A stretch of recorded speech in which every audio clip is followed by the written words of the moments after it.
You all, because you're all human beings, real people, you all have the ability to be a professional actor. What you have physically and inside you emotionally, and with your imagination, everything you have right now in this moment is all you need to be a professional actor.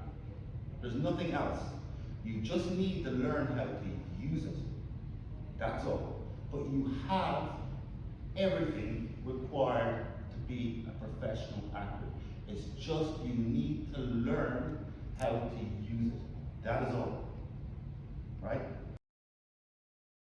So it's a course for people that want to work professionally as actors.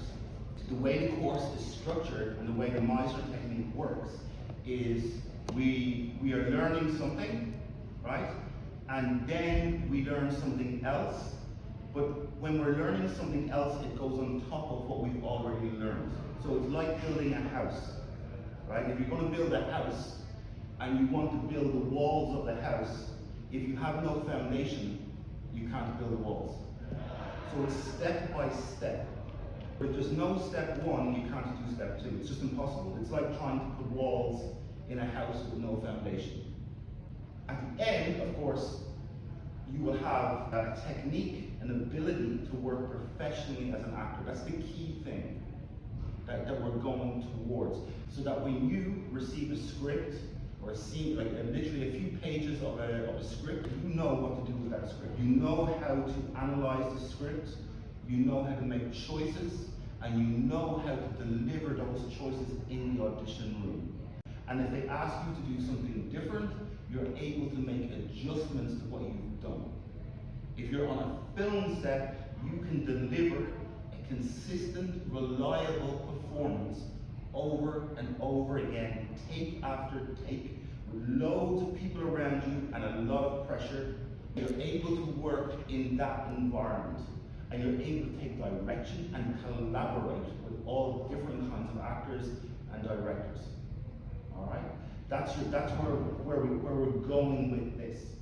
It's a course for professionals, and I think the way maybe to look at it is like, if I want to be a carpenter, if I want to do that job, I need to do a lot of practical things every day, so that in a year or 2 years, I can say, hey, I'm a carpenter. And that people will actually call me and say, hey, I need you to do some work for me in my house. And you're able to do it. It's exactly the same with this. Right? The way you learn to do it is by doing a lot of practical work. All right? And that includes the exercises that we'll be doing along the course. All right? But it's also things you can do by yourself, like reading plays and reading scripts. That's something that actors do all the time. Right? That's something that actors need to do all the time, because when you have an audition and they give you a script, if you haven't been used to reading loads of scripts, well, you're going to freak out. You're going to go, shit. What does this mean? What am I meant to do with this? How do I make choices with it? I have an audition tomorrow, shit. But if you've been reading scripts every week for months and months and months, when you get those pages for the audition, it's like, oh, okay, I know what to do. It's all right. I know what to do. I've been reading this for this kind of stuff for a long time. So the course is very practical. It's all about doing.